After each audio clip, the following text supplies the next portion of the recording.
अभी भी कुछ इलाके में इमामों को तनख्वाह की जगह पे फसलाना दिया जाता है, सालाना दिया जाता है। कहीं 70 कुंटल, कहीं 80 कुंटल अनाज दिया जाता है। तो एक जगह एक इमाम साहब थे, बहुत दीनदार परहेजगार इमाम साहब थे, 40 साल से इमामत कर रहे थे। उनको 80 कुंटल फसलाना सालाना मिलता था गेहूं।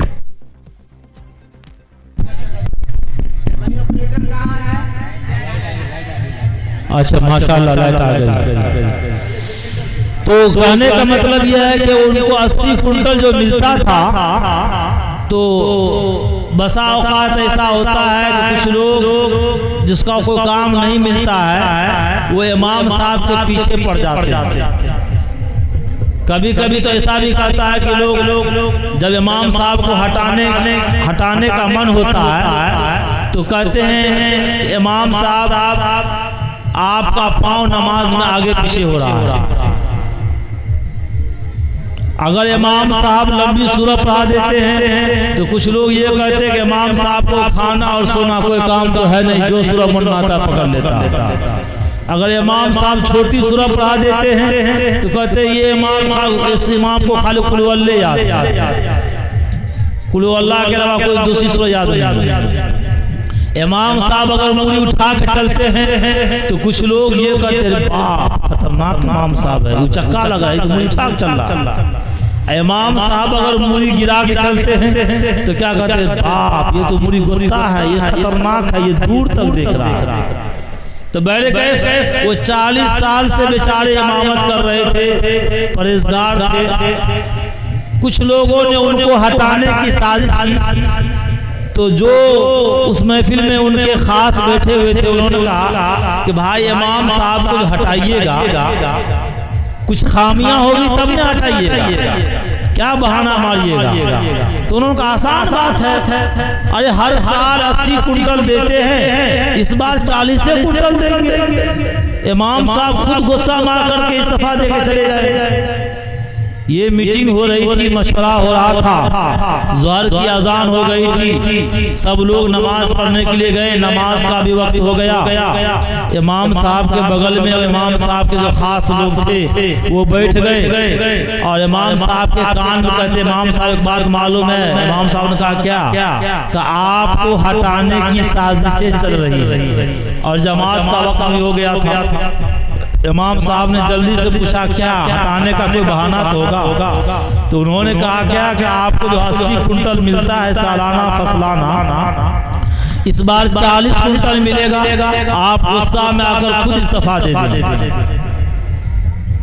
तो उतने में मौलवी साहब उठे, तकबीर कहे, इमाम साहब मुसल्ले पे चले गए, नियत बांधे। ज़ोहर का वक्त था। कौन वक्त था? मेरी आदत है कि मैं बोलता भी हूँ बुलवाता भी हूँ, आप लोग भी साथ दीजिए इंशाल्लाह। कौन वक्त था? ज़ोहर का वक्त था। इमाम साहब नियत बांधे, नियत बांधने के बाद सना पढ़े, सूरह फातिहा पढ़े और सूरह पढ़े, रुकू किए, सजदा किए, फिर उठे, दूसरी रिकत पूरी किए। दूसरी रिकत पूरी करके जो कायदा में बैठे, तो कायदा में बैठने के बाद अत्तहियात पढ़ने के बाद इमाम साहब को खड़ा होना चाहिए। खड़ा होना चाहिए कि नहीं खड़ा होना चाहिए? इमाम साहब खड़े नहीं हुए और इमाम साहब अस्सलाम वालेकुम व रहमतुल्लाह, अस्सलाम वालेकुम व रहमतुल्लाह, दूसरी रिकत में सलाम फेर दिए। तो एक साहब खड़े होकर कहते इमाम साहब अरे ये ज़ोहर की नमाज है, 4 रिकत होती है। इमाम साहब भी पीछे घूमकर बोलते हैं कि मेरा फसलाना भी 80 कुंटल होता है, जैसा आपका फसलाना होगा वैसी मेरी नमाज होगी, तो जैसा आपका मजमा होगा वैसी मेरी तकरीर होगी। वाह भाई वाह। ये एक बात हो गई। जलसे में क्या फर्ज है? जलसे में 3 फर्ज हैं। कितने फर्ज हैं? आप लोग बोलिए कितने फर्ज हैं? अच्छा वजू में कितने फर्ज हैं? एक गांव में एक जमात आई और जमात आई तो जमात आने के बाद मस्जिद को सफाई सुथराई हुई। सफाई सुथरा होने के बाद वहाँ के लोगों से पूछे भाई यहाँ पर कितने नमाजी हैं? तो लोगों ने कहा 2 ही आदमी नमाज पढ़ते हैं। तो 2 ही आदमी नमाज पढ़ते हैं, तो चलिए उनसे मिलाइए। मिलने के लिए गए तो बोले हजरत आपके गांव में जमात आई हुई है, चलिए थोड़ा तशरीफ ले चलिए। तो उन्होंने कहा कि हमको क्या समझाइएगा, हम 40 साल से नमाज पढ़ रहे हैं, हम सब कुछ जानते हैं, सब कुछ सीखे हुए, नमाजें बताइएगा और क्या बताइएगा, हम 40 साल का पुराना नमाजी है, सब कुछ आता है। तो अमीर साहब चलाक थे, उन्होंने कहा कि हम सिखाने के लिए नहीं आए, सीखने के लिए आए, आप चलिए हम लोग को सिखाइए। तो उन्होंने सोचा कि भाई बहुत अच्छा आज सिखाने का मौका मिला, कम से कम सिखाएंगे तो।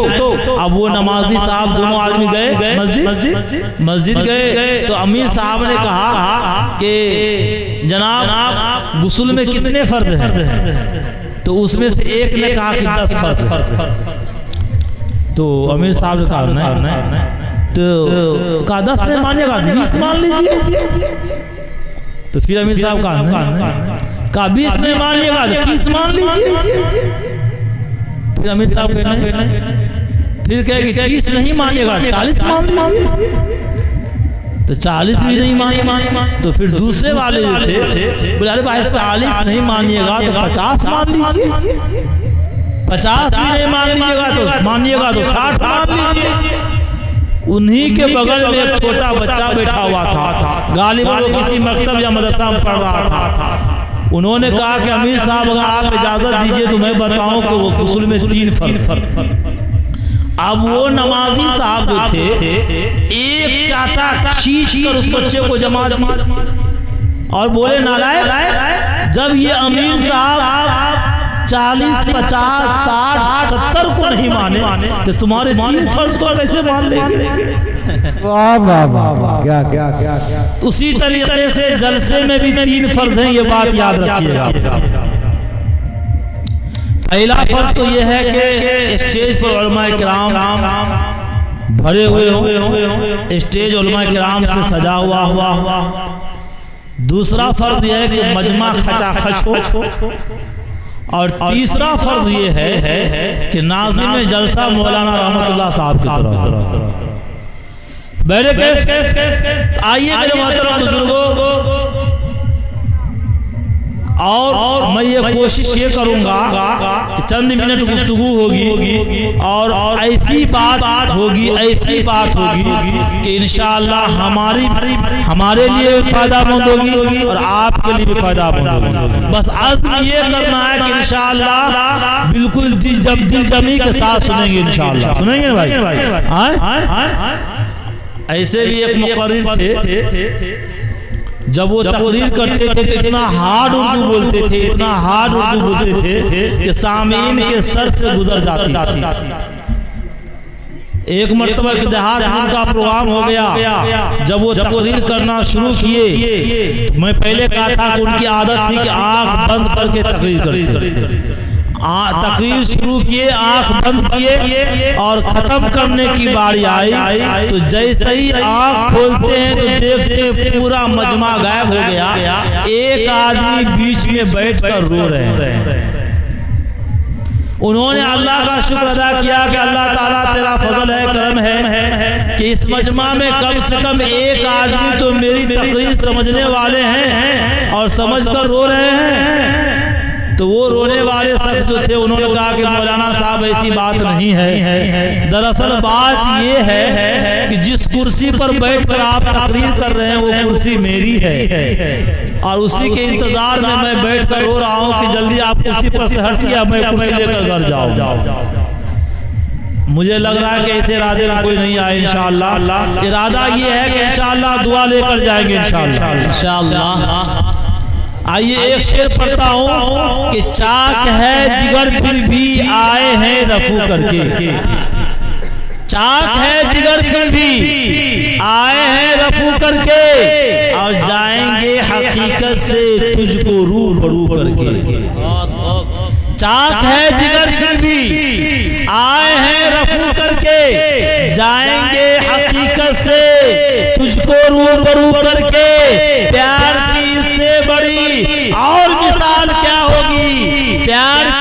बड़ी और मिसाल क्या होगी, हम नमाज पढ़ते हैं गंगा में वजू करके। मेरे मोहतरम बुजुर्गों, मैंने आपके सामने कुरान मुक़द्दस के 30वें पारे की एक सूरत, मुकम्मल सूरत की तिलावत की है। और ऋग्वेद, अथर्ववेद, यजुर्वेद, सामवेद, गीता, भगवत गीता, रामायण से कुछ सुलूक मैंने आपके सामने पढ़ी है। इंशाअल्लाह इसका तर्जमा करके मैं आपके सामने से रुखसत हो जाऊंगा, आपको घबराने की जरूरत नहीं है। कुरान मुक़द्दस में खालिक़े कायनात मालिक अर्ज़ व समा ने इरशाद फरमाया, कुल हुवल्लाहु अहद। ऐ नबी आप ऐलान कर दीजिए, आप कह दीजिए वल्लाह एक है। अल्लाह एक है भाई, बोलिए अल्लाह एक है ना। अल्लाहु समद, वल्लाह बेनियाज है। लम यलिद वलम यूलद, उसका ना कोई बाप है और ना कोई बेटा।